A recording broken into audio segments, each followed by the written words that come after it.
On today's podcast, I had my friend Pace Morby on out of Arizona, and Pace is doing so many crazy things. He's done hundreds of creative finance deals, but on top of that, all the success has led him to a best viewed show on A&E called Triple Digit Flip. It is the #1 show right now, and it is amazing. We go over how his career has blossomed from just being a contractor, doing everything all on his own with the dirty work, to getting into a Homevestors franchise, to then leaving it, almost going bankrupt from a bunch of contractors and other flippers screwing him over, to now being ultra successful in multiple businesses, on social media, and everything he touches. You guys don't want to miss out. It's a great show. Now, let's jump into it. Are you looking to grow your real estate investing business? My company, Future Flipper, can help. We've taught hundreds of people all over the country how to flip, wholesale, and buy rental properties. And it doesn't matter where you're at in your investing journey. Whether you're trying to get your first deal or scale your company, Future Flipper can help. We have courses, coaching, and events for all levels of investors. So if you want to take the next step, go to futureflipper.com and book a free consultation to see how we can best help you. Once again, that's futureflipper.com.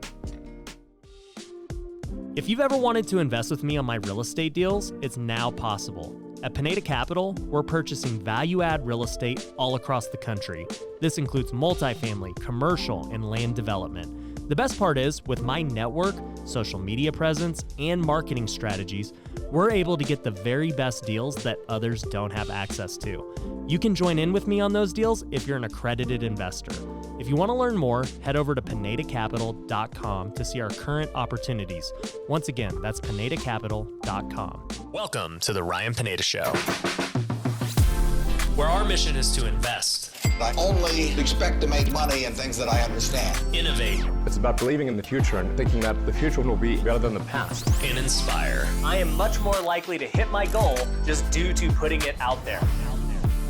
You're now rocking with the best. What's going on, everybody? Welcome to another episode of the Ryan Pineda Show. Today, I've got one of my buddies from Arizona. I got a lot of buddies out in Arizona. Yeah, you do. But this one has been doing some crazy things the last 2 years. It's funny, man. We were doing a meetup about 2 years ago. Yes. This time. Yeah. And now just to see where both of our lives have gone since then is kind of mind-blowing. For those of you who don't know, I've got my friend Pace Morby on today. He is the king of creative finance and Sub 2. He also just launched his brand new TV show, Triple Digit Flip. And we were just talking pre-show. He's doing a bunch of other stuff. So, man, it's good to have you on. Bro, thank you so much. I was watching one of your most recent episodes with one of your buddies in your Bible study group. Oh my gosh, this podcast is so stinking good. Yeah. I literally send all of my team your stuff, and I'm like, guys, watch this. Go to minute 7, go to minute 12. Oh my gosh, Ryan just said this. I'm very lucky to be here. Thank you so much. Yeah, dude. He's talking about John Acuff. So if you guys haven't seen that episode, phenomenal. One of the best podcasts I've probably ever listened to, ever. It was unbelievable. Yeah, dude. He came up with so many nuggets during that. And Gabe, who is managing the Switch right now, we got done with the podcast. He was like, dude, that was crazy. What was so good about that, beyond the content, is that obviously he's incredibly intelligent, he's articulate, but he spun everything back to you regarding baseball. The guy's a master storyteller. Yeah. He's phenomenal. You can tell he's great on stage, but he's practiced and he's honed. And what was interesting is listening to his origin story about how he actually couldn't finish anything, which is why he wrote the book Finish. Yeah. And I'm like, this is what people need to hear. People need to hear the origin story of these superheroes, like where people came from and how they ultimately got into their position, because so many other people are fearful of like, oh, I could never do what Acuff does. Yeah, you know, 100%. And for those who don't know, that he's written, I think, 8 books now and New York Times bestseller multiple times. So phenomenal. Let's go over your origin story real quick to spin it a little bit, man. So, yeah. I mean, you're hosting a TV show. You've got this huge community. You've done all these real estate deals. Like, how'd you get here? I got here from being in a blue-collar family. Growing up, my father was a contractor. I learned basically that's the way you make money.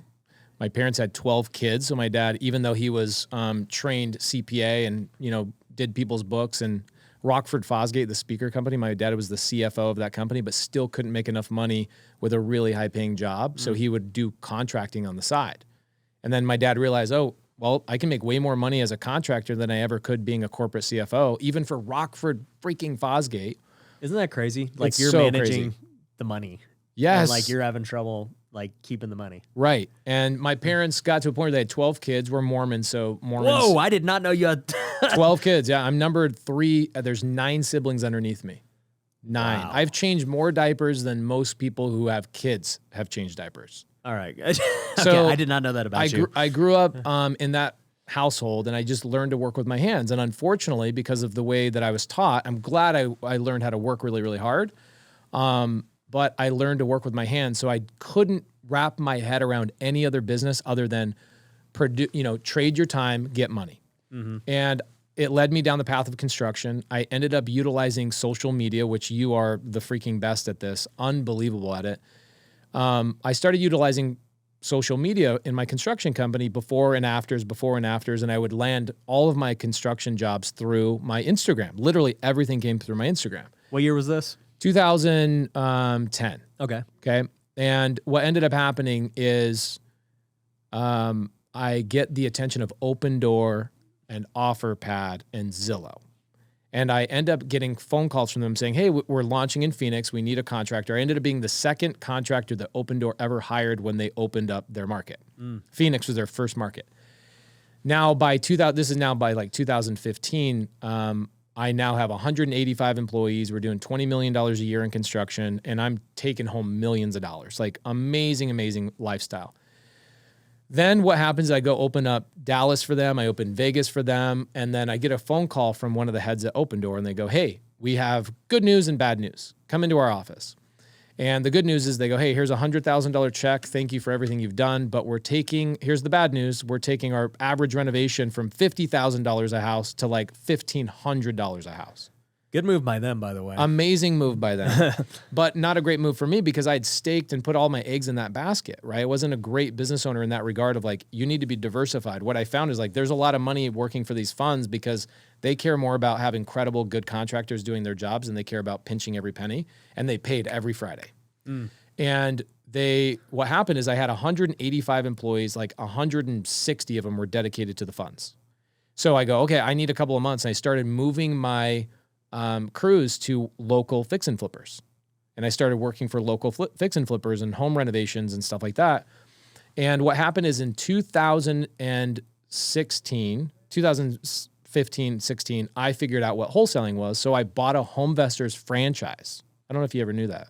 Yeah, I remember the HomeVestors. You told me that. So I bought a HomeVestors franchise. So I started wholesaling about 10 deals a month with my wife and I was doing my renovation company at the same time. And looking back, I should have just let go of my construction company and focused all on real estate. But I was so broken in the brain that I was like, this is too good to be true.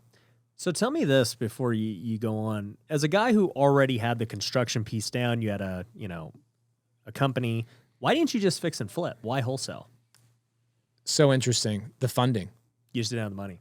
It's not that I didn't have the money. It's that I couldn't compute how the money all flowed, right? I never had anybody, what was happening. You didn't understand how to do cash flows or anything yet. Right. I didn't understand any of that stuff. I knew payroll. And here's the challenge too in construction is that you'll have a $250,000 payroll every 2 weeks, and then somebody fails to pay you and you've got all your cash. Screwed. You're screwed for 30 days until you can figure out your cash flow. So I would look at that and go, man, if I have one bad month where somebody doesn't pay me and I got to wait 30 days or something along those lines. I worked for a lot of insurance companies too, and they slow pay and they do all this weird stuff. And I go, if I put myself in a position where I've got money invested in a house, I didn't understand freaking hard money. Isn't it crazy? Yeah. Like you were talking to Brad Lee the other day about like, Brad Lee asked you the question. He goes, why don't real estate agents do this? You're like, Brad, they just don't know what we know. Yeah. And I was a contractor at a very, very high level doing a lot of jobs for big companies. And I still couldn't put a couple of very basic pieces together. And if I could go back in a time machine, I would yell at myself and go, dude, you have everything in front of you. One thing I'll say too is, and this is for both of us, a good reminder is like, dude, people could be hearing this podcast for the very first time and have never heard of hard money or anything, right? So it's like, I always have to remind myself, like, dude, I need to speak as if nobody has ever heard what I've said before. Right. Even though I've said it third grader 800 million times, I need to make sure that, hey, people, like, this could change somebody's life. And so, like, for those listening, when we talk about hard money, we're saying that, hey, there are lenders out there, you can Google them, just hard money lenders, who will lend you on your fix and flips if you have a good deal. Like, finding the money is probably the easiest part Isn't that the of real ironic estate. part about it is that now is the easiest part of the entire deal. Yeah, getting the money is the easiest. The hardest part is managing, especially at your level, because you're flipping way more than I am. We're flipping probably 15 to 18 projects at a time. I think last time I saw you were flipping like 50 to 60 active projects. You're like 4x what I do. The hardest part is managing the project. It's not the construction money. sucks. Yeah, construction's really, really challenging. Yeah. I had that figured out. I did close to 7,000 turns for hedge funds. 7,000. And that's why I was like, man, why didn't you just buy them? That's exactly it. So the basic principle of this, guys, for everybody that may be listening to this for the first time, I had the hardest part of this figured out, but I had the smallest thing. If somebody told me, for example, one of my hard money lenders that we use is, they're just local to Arizona, but you guys can Google them and use them if you're in Arizona. Frank West Capital. They'll fund 100% of your purchase. They'll even pay for the closing costs. Yeah. Frank West Capital, they'll fund 100% of it. Then for the renovation budget, I could go to like mom and dad. I could go to a credit card company. One of your 12 brothers and sisters. One of my 12 brothers and sisters. Or there's companies out there like Plastique. Do you ever teach people to use Plastique? I've heard of it. So I'm not super basically, familiar with you it. take a credit card and you swipe it online. Oh, and they'll give you cash. And they give you cash. Yeah. So like you can take an American Express, like I have a Platinum and I could go, I want 100 grand. I could swipe it on Plastique and they'll send me a freaking check for 100 grand. Yeah. It's crazy. If somebody would have told me that back in 2015 and 16, it would have changed my life. That's actually how I got started flipping houses, but there was no Plastique back then. I just had the credit cards and You were paying for like renovation budgets and stuff like that? so like I just did a balance transfer to a check. Love it. And that was how I got the money to put a down payment. Isn't it funny how basic that really, really is, but people have a hard time believing you can fix and flip without any of your own money? Yeah, I mean, it definitely wasn't my money, but Right. I was on the hook for it. Right. There you go. So Yeah. with hard money lenders, so like we use myinvestorloan.com. We use them a lot for like our purchases. We use Frank West Capital, who's only local to Arizona. But you Google it, guys, you will find thousands of lenders. Yep. Thousands. Yeah, they're everywhere. They're everywhere. They're institutions. They literally build a business just to give you guys money. That's how prevalent they are, right? So I didn't have that element. And I was fearful of my cash flow situation. No matter how much money you're making, it's like one day I have $800,000 in the account, and the next day I'm wondering how am I going to pay for groceries. I Right? mean, it still happens today. Right. 2 months ago I was texting Donovan Ruffin, friend of both of ours, and I was texting him because a couple of years ago he would brag like, I bring my account down to zero every single month because I'm reinvesting. And I was like, bro, I literally have a negative like $800 in my bank account. I need to like go transfer money from whatever. So anyway, what happens is I buy a Home Investors franchise because one of my clients who I was fixing and flipping houses for owned a franchise. Her name was Bethany. Shout out Bethany. She changed my life. She said, you're the hardest working person I've ever met. Why are you not flipping your own houses? Oh, Bethany, you are the smartest person. I'm so grateful for her. So I go, well, I am flipping houses. She goes, no. You're making like 1/10 of what I'm making. Yeah. And you actually are doing all the hard work. Do you see me coming to the job site? I go, no, you're doing all the hard work, Pace. I found the deal. I funded the deal. You did all the work. I'm like, oh my gosh. So she says, I'm retiring. I will sell you my Phoenix territory. I end up buying her territory and I go, okay, I don't even know what I'm doing. So Home Investors, their primary source of marketing is direct mail, PPC, some SEO, and some billboards, right? Right. A little bit archaic stuff. And I spend $5,000 on marketing my first month and I make 50 grand. And I'm like, this is tight. I'm like, wait, what? So I didn't even know what an assignment contract was. I didn't know what any of that stuff was. Jamil, back in the day, is the guy I sold my first deal to, and he walked me through and taught me what an assignment contract was. Okay. So this is like 2015, 2016. I was transitioning. I had my construction company and wholesale. What happens is OpenDoor comes to me and they go, okay, we're going to shut down a lot of our stuff. We're going to bring stuff in-house. We're going to start doing our renovations in-house. We're going to bring in some handyman, and we're not going to need you and the other contractors in about 3 months. So I start transitioning my crews. If I knew any better, what I should have done is I should have just full-time flipped my own houses. It was stupid. What I did is I was taking my money that I was making from wholesaling, and I then started funding my construction company. And the way I built clients, this is the dumbest thing I've ever done, maybe one of the smartest things I've ever done. I started finding clients by saying, I will fund your fix and flips with my money. I will fund your renovation. You buy the deal with your hard money lender. I will fund the construction. You pay me when you sell the house. And that's how I was billing my clientele. Okay. How do you think that ended? They didn't pay you. They didn't pay me. I had one guy owed me $1 million, another guy owed me $600,000, another guy owed me $180,000. All in all, I lost a couple of $1 million. And when that happened, I was starting to do sub 2. I was starting to do seller finance, creative finance stuff, which we might get into later. If you guys want to know more about it, you guys can always go look some of my other stuff up. I started doing that and I accumulated like 30 rentals. When these guys filed bankruptcy, there's one guy in town filed bankruptcy on me and 42 other people to the tune of like 16, 17 million bucks. My daughter was born the day, like 2 days before. And I get this letter saying, we're not paying you. We know we owe you all this money, but you're never going to get paid. And I sat there and I said, this is the greatest thing that's ever happened to me. And my wife's like, what are you talking about? Oh my gosh. I go, sweetheart, I'm selling our rentals. I'm going to cash out our equity. I'm going to make sure that we get all of our guys paid. I'm going to take care of everything. And I'm going to go all into real estate. I sold my franchise because by that time I'd figure out how to just do it without the corporation. And I just went full into creative finance. I said, I don't have cash.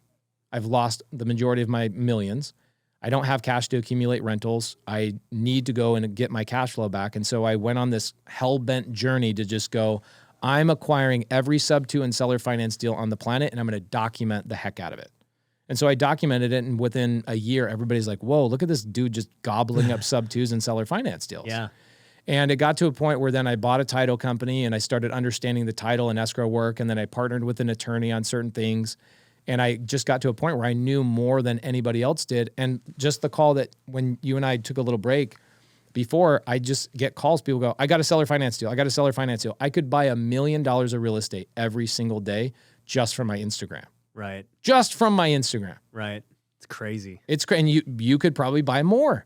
That's the crazy thing about, especially where you've been in the last couple of years. But what happened is I just went full-fledged into it and I bought into everything. And now we're well over 300 doors between mobile home parks and single-family homes and a lot of Airbnbs. And every single one of them was acquired with subject to and seller finance. Yeah, let's talk about that for a sec, man. First off, crazy story, dude. I've heard bits and pieces of it, but to hear the full thing, and just to see the journey of, man, I was the contractor and it didn't even occur to me to, try and buy these things, and then getting screwed over by the flippers. And then, the piece that I'm curious about that you mentioned is you started buying doors and doing sub 2.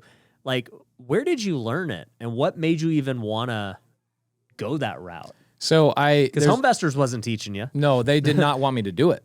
Yeah. They did not want me to do it because there's no way for them to make any money on the royalty. Yeah. Because Homevestors, what they do is let's say I spent 20 grand a month on marketing, they would charge 30% of that went into their pocket. Yep. Okay, 30%. For managing the budget. Yeah, whatever. Managing the budget. So I really was only investing 14 grand into real marketing.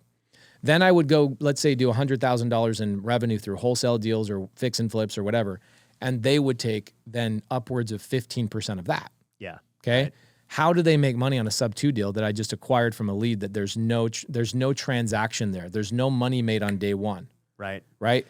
How did they do that with like just even normal rentals? So they wanted to take 3% or something along the lines down the road, and they really anchored themselves in, and they had a hard time understanding, how did you acquire this? Tell us how you acquired this. We don't like that you're doing this, because it wasn't monetizable for them. Yeah. So they didn't like it. I was constantly getting criticized about it. But where I found out about it is a guy in Phoenix charged $47,000 to teach creative finance. Okay. And going through that whole process, on day 10, I realized this guy hadn't done a deal in 10 years. So you paid for it. I paid for it. But what made you even search for it and dude, I'm going to spend $47,000 because I want to learn Great this. question. Nobody's ever asked me this. Thank you so much. This is great. This is really, really good. So here's what happens in Homevestors. You spend 20 grand and you end up, it all comes down to cost per lead. Yeah. Okay. I would do cost per phone call. So I knew that when I first bought my franchise back in 2015 or so, my phone call, if I had a phone call come in, it cost me $400. Right. I'm not missing that phone call. Over the course of 2 years of owning that franchise, it got up to $1,100 per phone call. Oh, jeez. Right? You ain't going to make money. Right. So think about this. If I spend 20 grand and my cost per lead is $1,100, that means I'm getting about 16 to 17 phone calls a month for $20,000. And guys, Homevestors has sent me like cease and desist for talking about this kind of stuff. Guys, send all the cease and desist you want. I can talk about this all I want. Every single homevestor in the nation is struggling with this exact issue. Yeah. Their cost per lead is astronomical. So Because they're not adjusting. they're not adjusting. They're not cold calling. They're not texting. Yeah. They're not doing RVM. They're doing none of that. Yeah. It's all direct mail, billboard, TV, and radio. It's the most archaic stuff. TV works, but it has to be more localized. It has to be behind a personality. Yeah. It can't be like, We Buy Ugly Houses. But you know what's funny about that is we've been running TV commercials for the last 2 years. Right. And they've been great. Like, we've just friggin' run them. I have literally the same commercial for 2 years straight. Right. I haven't changed it. And I started running billboards, too, in conjunction with it. And we're not really running them anymore. But when I started running them, I had heard through the grapevine that Homevestors was pissed. And I'm not even in Homevestors. Like, Right. I have Home Run Offer. I do my own thing. Right. But they were mad because it was kind of like on their territory. Like, my commercials outperform. Yep. I think our cost per lead on TV commercials for me is like less than $100. Oh my gosh. And these are great leads for TV. Do you know why their leads are so expensive? It's because there's 20 people in a territory all putting their money together. Yeah. They call it an ad council. Yeah. So the 20 people all put their money together and they have to spend all that money. So the more money there is, inefficient. it gets so inefficient. They're sending people that have no equity all of these mail. And that's why I had to adapt. I had 16 phone calls for 20 grand and like 11 of these people have no equity. Yeah. Well, and that's the thing too, is like, I tell this to, people all the time is you're gonna, like, you can't just cold call just a very niche list if you want to do it in volume. You're just going to end up hitting everybody because it's just, there's only so many people you can cold call. And the same thing applies to Homevestors. Like, dude, if you got $1 million budget a month, you're just going to be inefficient. There's no other, you can't hit everybody targeted like somebody else could. And the thing is, where does Homevestors make their money? They make their money in having more territories, more individuals, more marketing. They take 30% of that. And so at the end of the day, they don't care. They want more franchisees and they want more ad spend. Yeah. That's how they make their money. For us, we're sitting there saying, man, I got 16 calls and literally I got 2 deals out of that. That means that's actually really good. Bro, and here's the thing is, so this was where it really, I had this epiphany was, I'm on stage. I'm top 3 closers, not top 3%, top 3 closers in the company. And I'm at their big seminar, 1,100 people at this big thing. I'm getting a trophy and I'm like, I'm top 3? You're like, I don't think I'm doing that great. Like I probably took home $500,000, which is great. But again, that $500,000 went into these other people's businesses that ended up filing bankruptcy on me. But what happened was I'm sitting up here on stage. I'm like, man, there's nobody in here making money. There has to be a better solution. So this is what they would tell me. They go, well, you need to go out and find referral business. And that should be 50% of your business. So this is what happens. I go out and I go, okay, I'm going to go to probate attorney. So I go develop a relationship with a gentleman named Ryan Hodges, a probate attorney in Phoenix, Arizona. And he goes, bro, I'd love to give you deals. Here we go. So I double my volume in like 2 months. And my whole ad council, 19 other guys go, what are you doing? But not from a standpoint of like, hey, bro, what are you doing? Kind of like you and I were having a good conversation here. It's like accusatory. And it got to a point where the ad council started coming against me. And it was just not a good vibe. Anyway, Ryan Hodges sends me this referral. No equity. And I'm like, what the heck do I do with this deal? I want to make Ryan Hodges super proud of me that I'm, you know what I'm saying? And so I started Googling and I started figuring it out. And I'm like, oh my gosh, there's this thing called Subject 2. And I find this guy named, I won't say his name because, I don't want a lawsuit from the guy. But I go pay him, and within 10 days, I realize he hasn't done a deal in 10 years. His contract's outdated. Everything's outdated. He didn't understand due on sell. He didn't understand all these things. And so I just went down the rabbit hole, and I figured out everything. I went to a title company that was doing it. Shout out Eileen Brown. And a title lady had been doing creative finance deals for 40 years. She walked me through my first deal. So a title person taught you. A title person taught me. That is so funny, dude. Yep. And she's like, look, I know that guy that charged you all that money. That guy's a crackerjack. Like, you should have never paid that guy money. I'm like, how would I have known? Yeah. She's like, you should have taken 5 minutes to vet the guy. That's what you should have done. you know? And I was like, well, I was excited about trying to get the deal done, you know? So anyway, that's the rabbit hole I went down. And so like for me, when I started doing coaching, I was stressed out about, do I deliver enough value? And it stems from that fear from that guy. Yeah. I have this tremendous fear. So a lot of people go, man, Pace, you overwork. Like it's crazy what you do. I'm like, I'm fearful that I'm not providing enough value to my students. And it all came from that guy taking advantage of me. So anyway, I learned it, started going crazy. I realized now, here's what happened. My cost per contract, if I spend $20,000 on advertising and I get 2 deals out of 20 grand, what's my cost per contract? $10,000. $10,000 a contract. The average wholesaler is not making $10,000 on every contract. No. Yeah, and you got your business expenses. And business expenses. You're going to lose a lot of money. So when I started doing creative finance, I started getting to a point where I was doing 6 to 7 contracts. Then I got up to 10 contracts a month. Then I started realizing that my conversations with creative finance with my cash investors kept me in the game longer than another wholesaler was. My follow-up game was stronger because I had more options for them, that I was actually getting more cash deals because I had things to have more conversations about. And when I got to about 10 contracts a month, I was like, why am I here? These guys, all they do is criticize me and all my methods. I have to leave. And then a month later, that guy files bankruptcy on me and I'm like, I'm out. Yeah. And I sold. I got out. It's crazy, dude. I mean, that story could go on for 2 hours. That is crazy. But it was a lot of it, again, was some of the best things. I think a lot of people that are in their 20s, if I could go back and just talk to myself, I would have said, look, find a guy like Ryan Pineda, find a guy like, you know, a lot of our friends, go find these guys and literally just follow their system. Make sure you're going to somebody that actually is actively doing deals, not somebody that hasn't done a deal in 10 years. Right. And I would have shaved 10 years off my learning curve. Yeah. Have you ever wanted to invest in real estate, but you didn't have the time to find deals yourself? That's where Fundrise comes in. Fundrise is a crowdfunding platform that has transacted over $5 billion in real estate and has over 150,000 active investors. While many funds, like my own, require accredited investors, Fundrise allows anyone to invest with as little as $500. If you'd like to learn more, check out fundrise.com. Once again, that's fundrise.com. Are you looking to find off-market real estate deals? One of the best tools my team uses is Batch Leads. With Batch Leads, you're able to pull data, manage lists, and send text messages. On top of that, you can get nationwide access to the MLS to get pictures and comps. My team has used Batch Leads to get some of our best deals, so I know it works. If you want to start today, you can get half off your first month by going to batchleads.io and using the promo code Ryan. Once again, that's batchleads.io, promo code Ryan for half off your first month. Now, back to the show.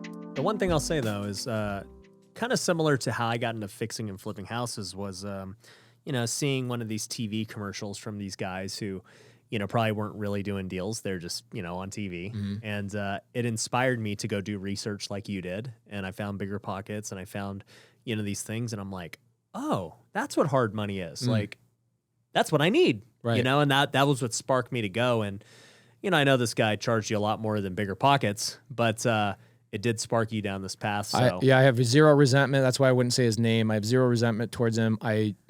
He taught me more lessons about life than he did about creative finance. Yeah. But he did push me down a path. You got that on the path that you needed. Right. So moral of the story, guys, there's always, just good you can pick out from any failure, any quote unquote mistake.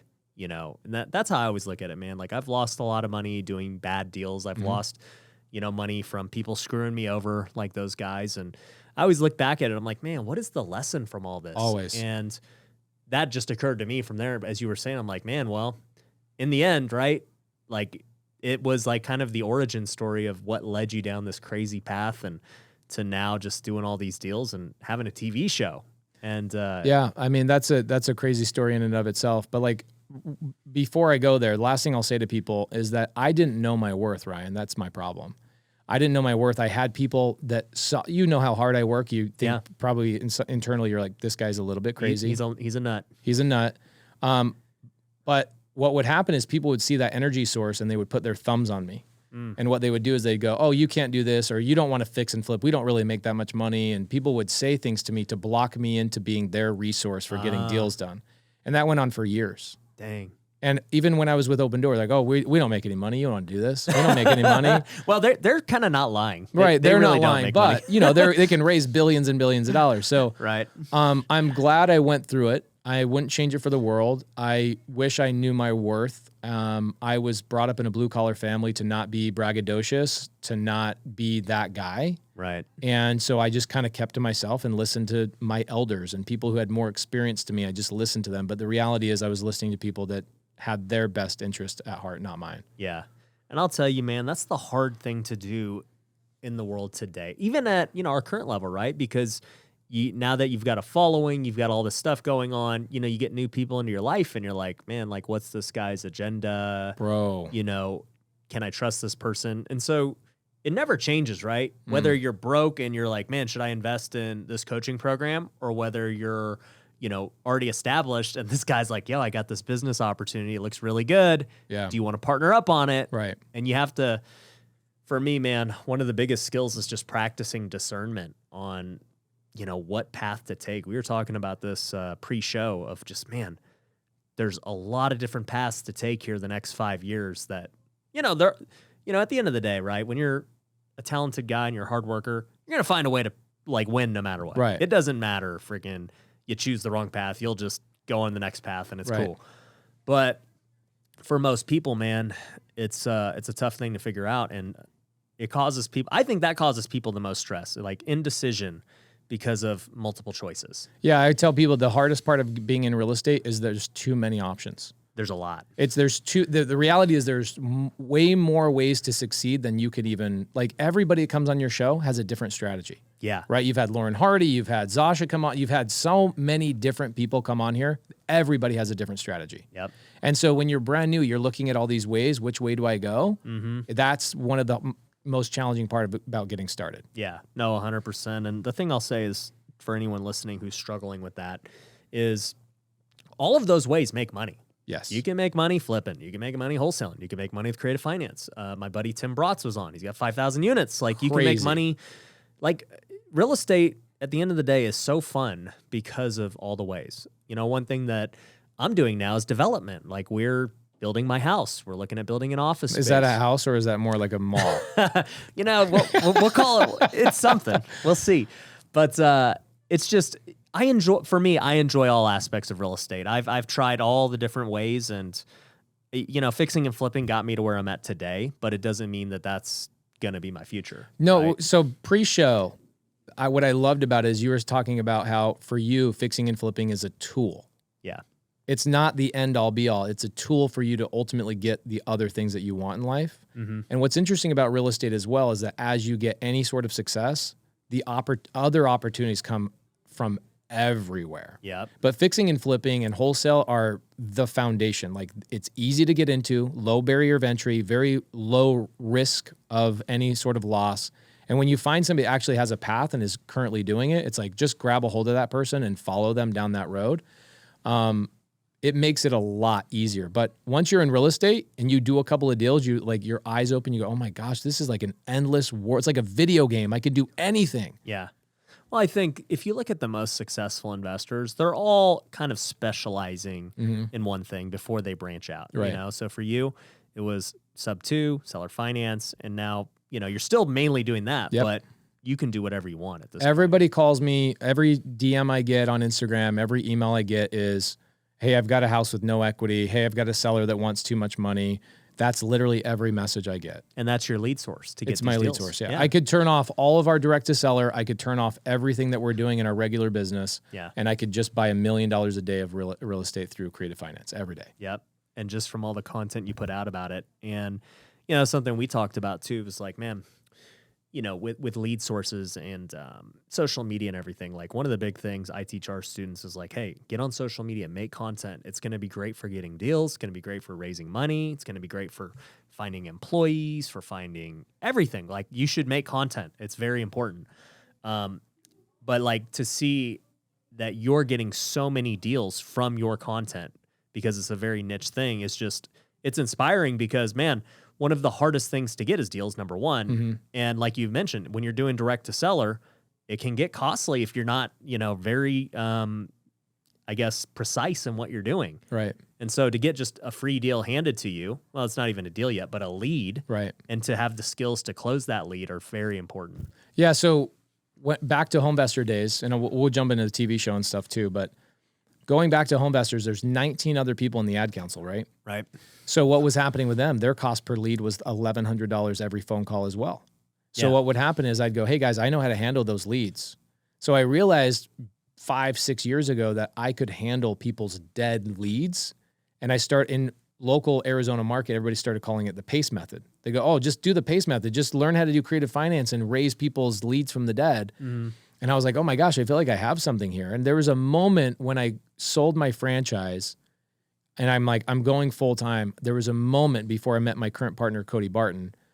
There was a moment where I go, I'm just doing nothing but creative finance. Yeah. And I'm going to do nothing but Instagram, nothing but Facebook, and just help other people revive their old dead leads. And I'm going to crush. Yep. And then I meet my partner, Cody, and I go, okay, I still want to keep flipping. I still want to do all that stuff. And, so it was good that I found him, but. Well, it just goes back down to knowing your skill set, right? Like Right. you had this unique skill set that you could do for yourself and other people.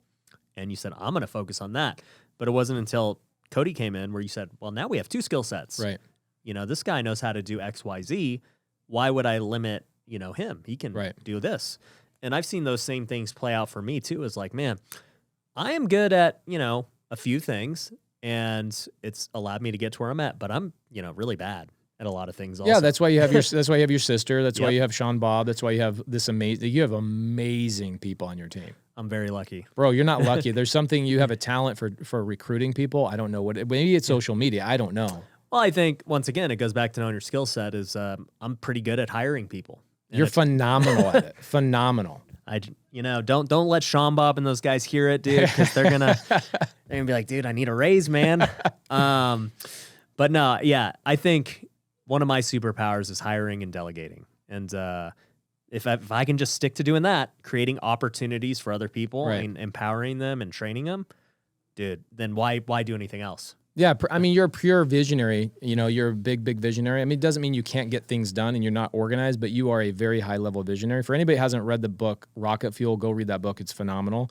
You're a visionary, and you have other people do the integration, and you have scaled to unbelievable levels. It's so fun to watch. Appreciate that, dude. Yeah, I'll say for anybody who's looking to get started, Rocket Fuel is a great book. It is the sequel to Traction, so make sure you guys read Traction and Rocket Fuel together. The other thing I'll say too is with building businesses and finding your skill set, you may not know it right away. For me, I did not know I was an entrepreneur or this leader or this guy who knew how to hire people. Like, dude, I mean, Bro, you had to become a realtor to Yeah. then become a couch flipper that's to true. then figure out how to do it. Yeah, and like you hire your first person, by no means do you think you're an expert. Right. And you do it again, and you're like, okay, I kind of got the hang of this. And then you do it for another company, and then another, and you're like, oh, it's kind of the same skill over and over again. And for people who are like, oh, well, I'm not good at hiring, I'm not good at content, I'm not good at closing and negotiating. It's just like, dude, you have to just keep doing it over and over. Guys, it's repetition. So Instagram comes out. Okay, now this will actually lead into the TV show. Instagram comes out, I don't remember what year, but I was sleeping on Instagram, and everybody was posting on Instagram. It was like the cool thing, kind of like TikTok is now. And I'm sleeping on it. And then my wife and I go to New York for her 25th birthday. I go, you know what? I'm going to try this stupid app out. And if you go back, I've never deleted any post I've ever made. If you go all the way back to my first Instagram post, it has 4 likes to this day. And one of those likes is me, okay? So I had 3 real likes. And you go back there and you look at all my content, it's like taking pictures of a cheesecake, doing this, doing all sorts of stuff. But I just got the handle of what the buttons do, and I just worked through it. And I had fun with it. And I think at first there's a little bit of imposter syndrome when you start doing your first couple of deals. Yep. So for anybody that has imposter syndrome and you're like, well, I'm not Ryan Pineda. Well, first off, nobody's freaking Ryan Pineda, okay?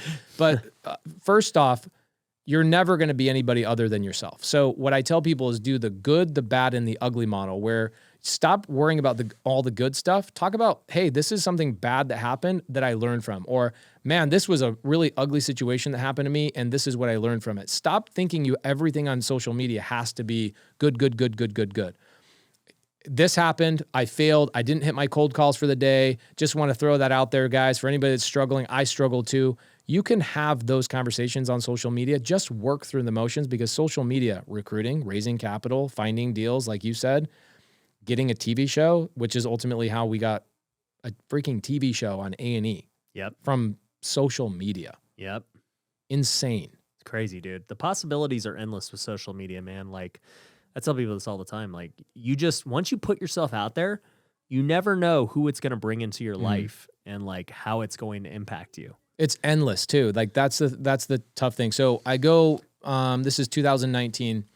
I go to an event, really high level guy in our space, and he is criticizing me because Jamil and I are running around the country, like doing pop-up events and not charging anybody for it, just doing pop-ups, right? Yep. Just like what we did 2 years ago. You had one here in Vegas. Yeah, it was a blast. And we just had fun. I talked about creative finance. Jamil talked about what he was doing, and you were gracious enough to get, 100 people there. It was a blast.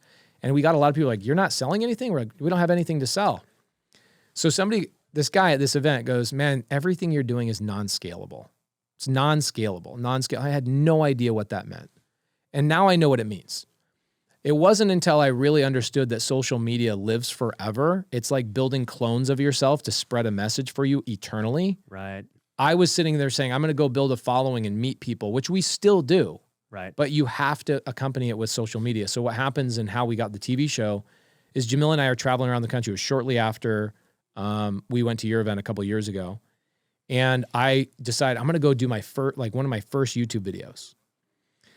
Jamil goes, dude, I don't have the energy for anything you're doing. You're crazy. Like, we just got off the road of 30 days. I want to go home and relax. I go, come on, man, let's go do a YouTube video. So I had a fix and flip that Jamil and I were both competing. There was a wholesaler in town sending the deal to both of us. Right. And we were bidding each other up unknowingly. We had no idea we were bidding each other up. And I go, bro, somebody's bidding me up on this deal. Is this thing worth this? What's going on? He goes, that's you? You're the one bidding me up. And so we ended up doing the deal. I go, hey, I'll buy the deal. I'll run the construction and we'll just split the profits. Let's just stop bidding each other up. So we go do a YouTube video at the house. And I go on Instagram stories. I go, who wants to come to this house? Come see Jamil and I walk through this property for the first time. It's a hoarder house. So I bring my videographer, who I just had paid part-time.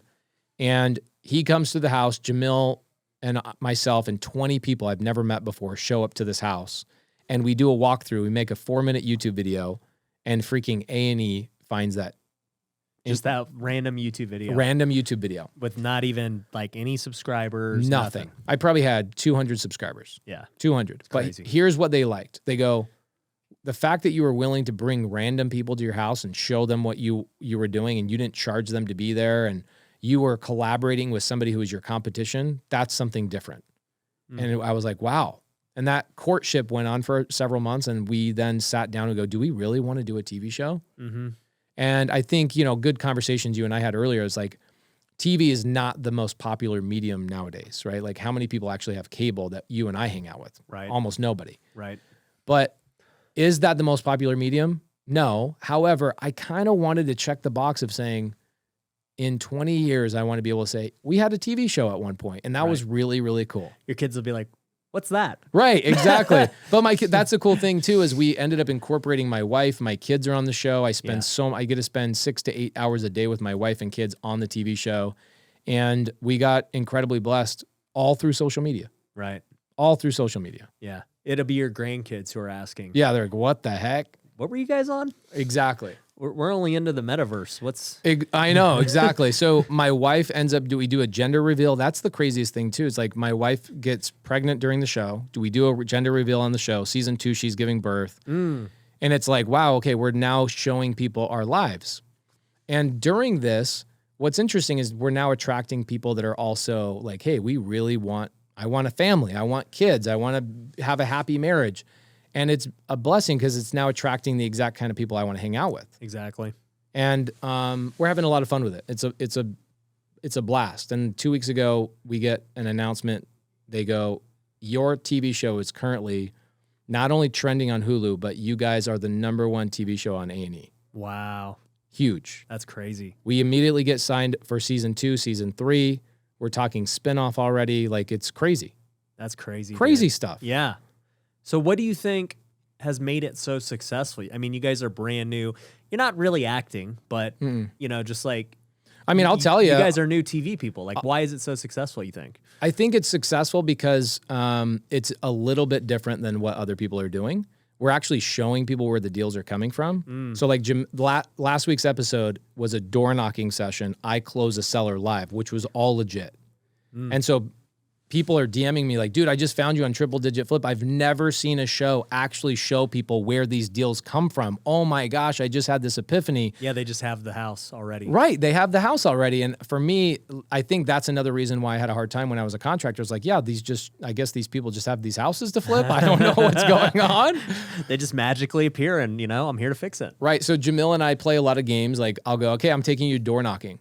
And we'll go door knock, and the first person to say anchovy to the seller at the door, like gets $500, not $500, we gets to choose lunch. And we just have a blast doing it. Is it 100% authentic to what we do in our business? No, but it's authentic to our relationship and what we do on the road all the time. Right. Everything is legit. All the numbers are legit, which I'm very proud of. But there are moments where you guys will never see this, where like I'll walk into a house with Laura, my wife, and the camera will turn around to a different camera angle and it'll come back to us. And you'll assume that's the same exact day and the same exact shot. Right. And it's not. Right. What happens is they're like, the lighting wasn't right. The audio kind of screwed up. We need you to put the same clothes on and we need you to do that 13-second thing one more time. Oh my gosh. Bro, that is the hard. How hard is it to film? Like compared to, we go on social media, we're like, hey, whatever happened. You script, right? You okay, this is what my audience is asking me to provide, so I'm going to script it together so my audience gets the value and I answer that question. With them, it's not that way. There's an invisible person I've never talked to at A&E that tells... They're like, we don't like that. Yeah, and they'll say, well, ultimately what we learned too, I learned at the end of the show, they film 80 hours of content to produce 42 minutes of a show. Wow. So what happens is you're getting angles and angles and angles. They've got 3 cameramen. They've got all this stuff. Ultimately, to produce 42 minutes of a television show, it's 80 hours of recorded content. Well, and not to mention, too, this is over a huge period of time. Because 7 months, yeah. Well, yeah, because you buy the house and then, you got to renovate it and everything else. I think the hardest part, to be honest with you, from a flipper to flipper conversation is that before the TV show starts, guess what we have to do? We have to hoard properties and sit on them. Yeah, and you got to just pay out of pocket because it's not like the TV show goes, hey, tell us when you're ready. Tell us when they're like, we're filming this day, so you need 12 houses on deck. I got an email for season 2 just like 5 hours ago, and they go, principal photography starts January 2nd. Yeah. And so they're like, have your houses ready. So what are we doing right now? We're accumulating our houses and we're putting the best ones for the show. Best ones for the show. What'll happen is we'll go buy 20, Ryan, and they'll reject 10 of them. Hey, but you know what though? I will say this. Great time to do it because they're appreciating. They are. So that's the crazy thing. You might get screwed though later. I know. I'm like hoping in like season 4 or 5, we don't like, it doesn't have the opposite effect. And if it does, it'll be great TV. But like there's been moments where we go, there's a couple of things that we'll spend a little bit more money on in Phoenix. I don't know about it in Vegas. I imagine it's pretty similar. Yeah, you guys probably don't do too much landscape here. It just depends on the price point. Like for us, dirt backyards are perfectly fine. Yeah, we do that entry level all the time. Right, entry level, anything at like $350 or lower, dirt backyard. Yeah, no, is fine. Yeah, we ain't doing that. Right, the TV show's not okay with that. They're like, dude, you need to put a pool in. Well, not to that extent, but they're like, you guys need to stage it. You need to do this. We can't have an ugly dirt backyard. And I'm like, makes sense. It totally makes sense. So outside of those little things, they keep it 99.9% authentic to exactly what we're actually doing, which I'm very grateful for. I think the biggest part I was frustrated about, and we talked about this pre-show, is that I want to tell everybody the real nitty gritty. Like, we bought it for this. Our hard money cost this. Our monthly payments of utilities and expenses and blah, blah, blah, blah, blah were this. Our buyer asked for concessions. Our buyer asked for closing costs. Our buyer asked for this. They can't tell the audience that. Yeah, it's not good TV. I was a contractor doing thousands of flips and I didn't know what hard money was. Right. So it's not great for people to get overwhelmed with a TV show on Fix and Flip where you're talking about hard money. There's words that they eradicated from our vocabulary. We stopped saying the word primary bedroom, or I'm sorry, we say primary bedroom. We can't say master anymore. Why? Oh, like slave stuff. Slave stuff. So master bedroom, master bathroom. So what would happen is we would have, this was like that 0.1%. Yeah. People would come through the house authentically. All of it's authentic. And then on camera, they would go, man, the master bathroom is gorgeous. We would have to stop and go, we need you to say that again, but you have to say primary bath. Yeah. So dumb. Okay. It's interesting, right? So Yeah. those are the big differences. I think the hardest thing, Ryan, is that when we were about to go into the TV show, I was texting you about this and I was like, man, I don't know how this is going to go. You're like, it's going to work out great. There's going to be benefits, all that kind of stuff. They control your life Yeah. because cameras show up, cameras are turning on. You better have all your guys there. What if your guys get sick? Right? All of those types of things. There's challenges and you get a new schedule every day. It's not like be on set at 7, you're done at 5. It's like be on set at 7. We'll finish when we finish. We'll finish when we finish. Yeah. And so I've seen you post where you're like, dude, I just got off set. It's like 2 a.m. Yeah, it's crazy stuff. That's nuts. Or like they say we're gonna finish in August, and we ended up finishing first week in November. Right. So you want to plan family trips. You want to go do. That's why we were supposed to speak at the same event in Mexico, and you couldn't go. Right. Yeah. I had people so upset. I ended up Yeah. going to North Carolina and meeting Terry face to face and like having a conversation about him with it because it was something I was really excited about. I was promoting it. He said that there was a lot of people that went to that event specifically to 99% of them came for Ryan Pineda, but 1% of them came for me and they were like, "Where's Pace? I came here for Pace." And Terry's like, I'm like, Terry, I had to send him screenshots and I had to send him emails and go, "Bro, I'm not doing this on purpose. I have no control over my schedule." Right. So it's been challenging. I've had to work earlier in the morning, work weekends, which has been a bigger challenge. But the good thing is I'm with my wife and kids all the time. Right. The only thing I do is work and hang out with my wife and kids. And they're kind of the same thing now. They're the same thing for the next couple of years. Yeah. And that's another thing too. Like, do you want to bring your wife and kids into your social media presence to that degree? I don't know. Right. Like, do you try and keep those two worlds separate? For me, it's interesting. My wife and I have done some stuff together. We used to do a YouTube series called The R&M Show, where we would just sit there and talk about just like things that married couples. I don't think I ever saw that. The only one I saw was you and your wife talking about your house. Yeah, so I'll bring her on for those types of things randomly. But we did one. I think we probably filmed like 15 YouTube videos. It's on my main channel. For anyone, I'll link to them down below. But we just sat on our couch in our house and we just discussed topics. Like we talked about what do we think about homeschooling? What do we think about spending money as a couple and joint bank account? Like just these things couples I think would want to know. And it really had nothing to do with real estate or anything. Right. But she enjoyed it and she's good on camera and she actually edited it because she's like, hey, if this is me, I need to edit it. Right. But at the same time too, I recently released a YouTube video about a house we just bought. It's this house we paid $1.8 million for. It's going to be worth $3 million when we're done. And we're thinking about moving into it until our house is built. Oh, yeah, because your house is going to take a while, bro. Yeah, it's going to take a while. And so I'm like, dude, maybe this is the first flip where I'm like, hey, I would live in this. This house is tight. It's actually a brand new house that the guy quit 95% of the way I there. saw this. I saw this, yeah. So I just filmed the behind the scenes of us walking through it with my contractor and interior designer and stuff. And Mindy's really critical of the house because she's like, hey, if I'm going to live here, here's what I want. Because you should have, at least like for us anyways, if you're going to spend a $3 million house, it should be the way you want, in my opinion. Right. But also, too, we already live in a great house. Like, we don't have to move. So, long story short, people in the comments were hating on her because they're like, dude, she is stuck up. She's, just high maintenance and That's blah, tough. blah.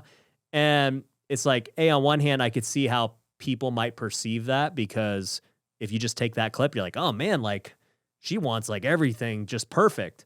But on the other hand, when you understand the context of, well, we already live in a great house. We don't have to move. Right. We're going to move again in 3 years if our house is built. And this is a really expensive home. If I have an expensive home, I want a house like perfect. That's all great context that people are obviously missing. But the context that they're really missing is the fact that when you were couch flipping, right, and you were hustling and you go pick up that truck for $1,500, Yep. that whole story, your wife was by your side the whole freaking time. Yep. I think that's the opposite of entitled. Yeah. Do you know what I'm saying? For but sure. people well, don't. And also, part of the credit cards I maxed out were hers. Boom. Boom. Are you Yeah. kidding me? So that's the big thing that people don't understand. And there is a point where your wife and yourself and anybody else that reaches a level of success should say, this is what these are my standards. Yeah. You don't just always stay at this level, guys. You got to upgrade your mindset, for heaven's sakes. Yeah. So that was kind of, to get to the whole story of that is like, I do include her. I include my kids and stuff. And, it remains to be seen how much I want to include them going forward. Right. We've talked about creating like a family channel, and not even for like content, because like I don't think it will be worthwhile time-wise to go create a family channel, but more so to document like our life, so that our kids have this going, like the family trips. And hey, if anyone wants to watch it, cool. But really, it's for us, basically our family. I home thought videos. about that the other day. Like you and I both make enough money that you could hire somebody to basically document your family. I'm sitting there going to Disneyland. We're doing all these ththings, and I'm sitting there clicking at my wife, like, turn on the camera, record Corbin. She's saying something hilarious. Record it. It's like, man, those moments and the things that you're doing in your daily life, you're not documenting them enough.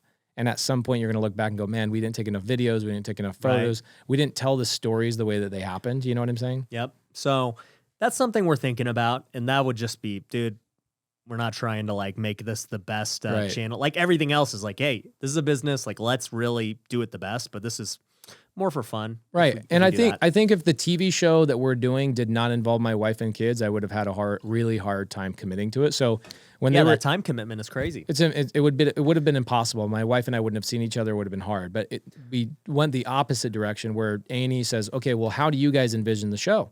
I go, well, my wife is my realtor anyway. So why don't we bring her into the show? And Jamil's sister is his project manager. Really, why don't we bring them into the show? And now we can spend way more time with our families. Right. And it worked out amazing. And my wife did a great job, and she's having a good time. I think she's found a level of self-confidence, like being on camera, that she didn't have. Like your wife is phenomenal, and she's hilarious, by the way. She's so funny. And so just getting them in front of the camera, allowing them to be themselves, has been a lot of fun, Yeah, no, 100%.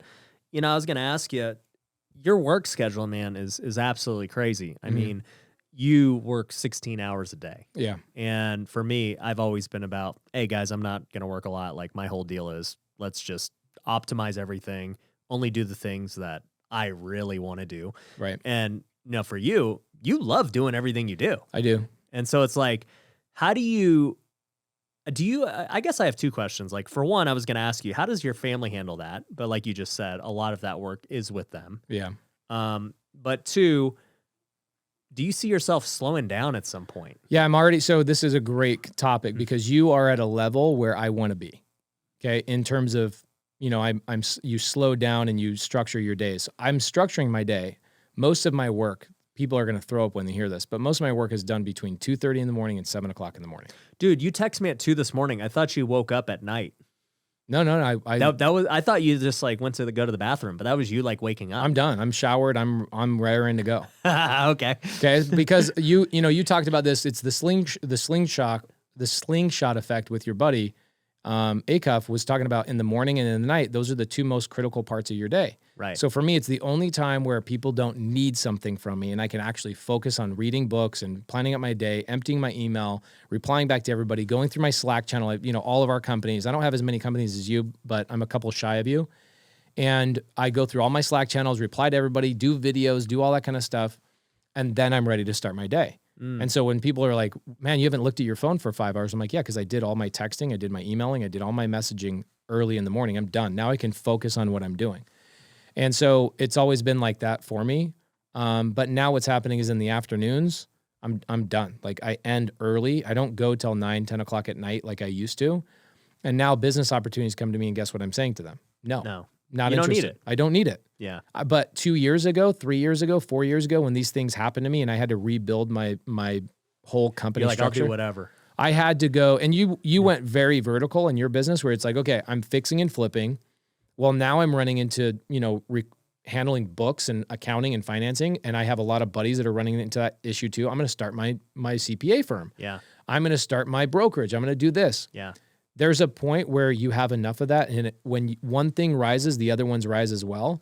I'm at a point right now with our title company, our virtual assistant company, all the things that we own, that I'm like, this is a perfect setup. Yeah. At some point, I think after the TV show, I'm probably going to be like Brent Daniels. Do you know Brent Daniels' schedule? No, I don't. Tuesday, Wednesday, Thursday, done.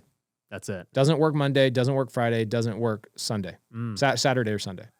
That's a good schedule. You can barely get a hold of him. He's just like, I'm off the grid. So we do a podcast, like we have a podcast here shortly, Wholesale Hotline, and he comes into the studio on Mondays just for that.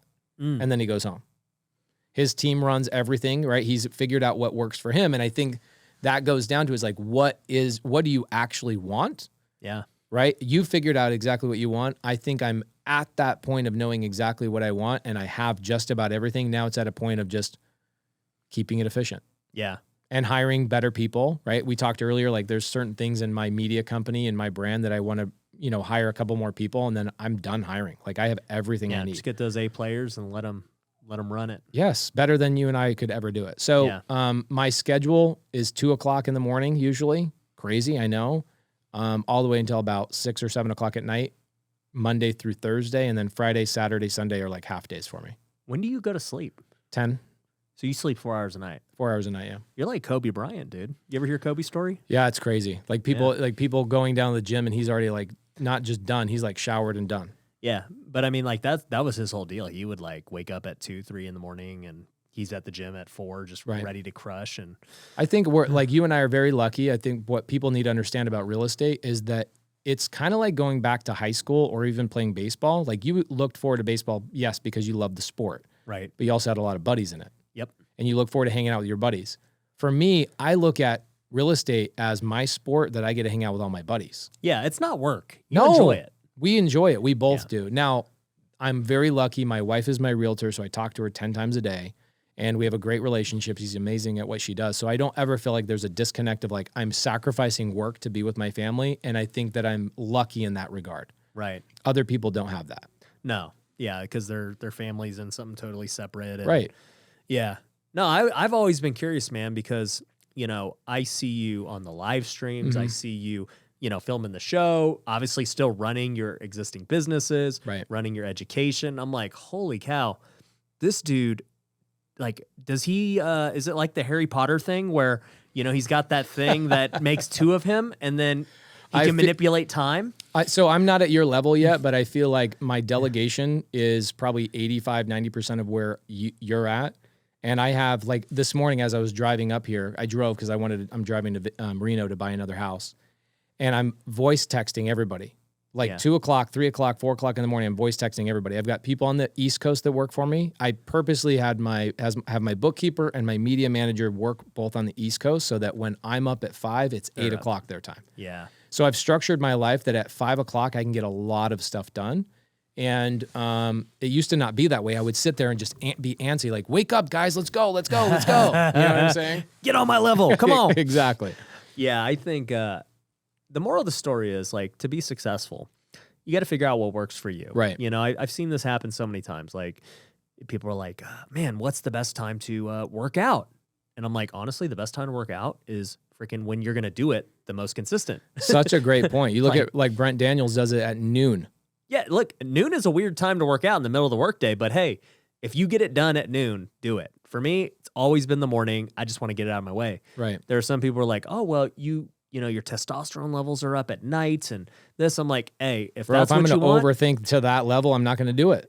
Well, it's just like, hey, for some people, if that's when you feel good, do it. I don't really freaking care. Right. If you want to wake up at 2 a.m. and that's how you get your alone time, perfect. One thing, though, I do believe is that everyone needs that consistent alone time in the morning. Yes. And for you, you get it at 2 a.m. For me, I get it waking up at 6. Like, just whatever works. For some people, they say, a lot of people will be like, yo, I have kids. I got to take them to school.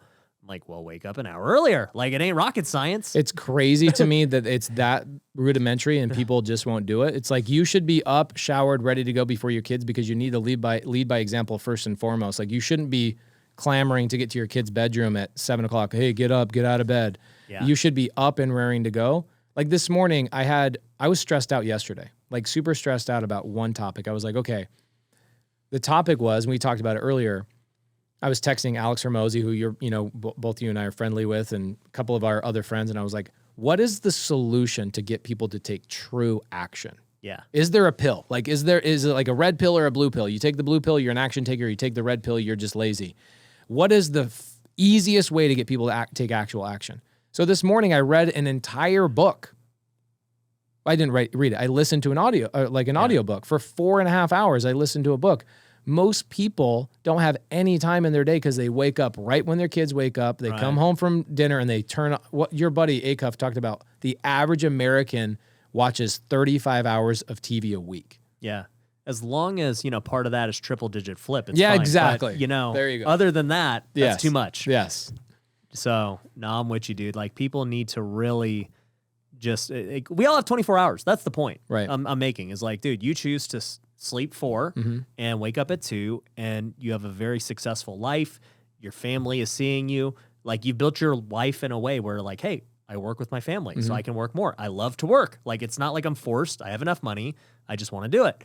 Same thing with me. It's like, dude, my family, I don't want to work with them. Right. Like, they want to do their thing. I'll play with my friends in real estate, and then I'll come home. Right. And Brent Daniels, same way. 3 days a week, dude, tight. I freaking love it. It's amazing. And I think I tell him all the time, I'm heading down that path, but I'm not quite there yet. Yeah. I mean, I was 5 days a week for a long time, but now I started golfing every Friday. And so now I'm 4 days a week. Right. And so it's like, man, that actually makes me more efficient because I'm like, hey, it's not like I stopped doing things. Right. I still have my normal things I need to get done. And so I'm super, like, we were supposed to have lunch today, and I was like, dude, I got to film 4 YouTube videos plus film this podcast today. Right. Or, I'm just not going to get what I need to get done today. And so it makes you think, like, man, how can I accomplish all my goals in this limited amount of time? Yeah, you got to be around. The thing is, you got to be around people that are also doing these types of things, right? I told, we've got Kevin here in the studio, young guy, 20. How old are you, Kevin?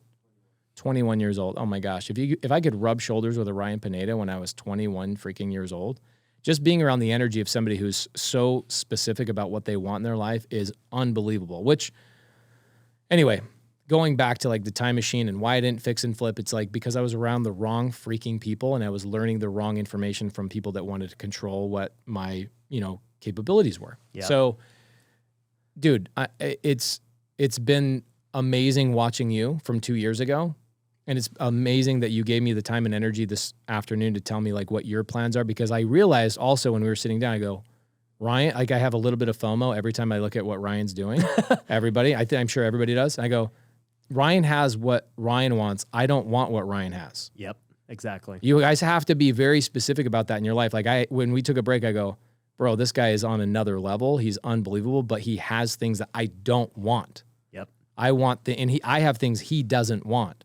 Where our job is just to elevate each other and be around each other and share wisdom and take bits and pieces along the way. Yeah. Yeah. And for anyone listening, we were talking pre-show for about an hour just about why and mission and, just really hammering those things home of like, why would I create more content? Like, what's the point? Why would I start a new business? Like, it has to meet the greater why of what we're doing. And, if we know our time is just very limited, it's the only limitation we have. We can go get more money. We can get more people. We can get, all these things. But, time is the only limited resource. It's like, man, it makes saying no to things very easy when you filter them through. Hey, does this line up with my why? Right. No. Like 99% of the things do not. Right. And so it's just like, okay, Yeah, I spend more of my time now saying no to just about everything. Yeah. Even speaking engagements and other things, requests, I'm sure you do too. You get people asking you all the time, fly all over the country. Like, no. Yeah. Like, that's time away from my businesses. That's time away from my wife and my kids. That's not like in alignment with my purpose. So you end up getting to a level, through real estate. Just like you said earlier, real estate is the tool that allows you to get into these spaces. Yep. Once you're in these spaces, you spend 99% of the time saying no. Exactly. 100%. Well, dude, I've had a blast having you Bro, on, man. thank you. It's been a lot of fun for everyone listening. Make sure you go give Pace a follow. We're going to link to all his socials down below. He is literally putting out so much content on creative finance. He's got a coaching program. He's got his TV show. He's got everything he mentioned today, and we'll link to all those down below, man. So appreciate having you on. Thank you, brother. Appreciate you. Yeah, dude. Thank you. All right, everyone else, make sure you're subscribed to this channel. Make sure you leave a 5-star review. Catch you on the next one. Peace. Thanks for watching The Ryan Pineda Show. If you want to work with me, head over to ryanpineda.com. You can find my courses, coaching programs, and upcoming events. We also have free resources you can download, so head over to ryanpineda.com.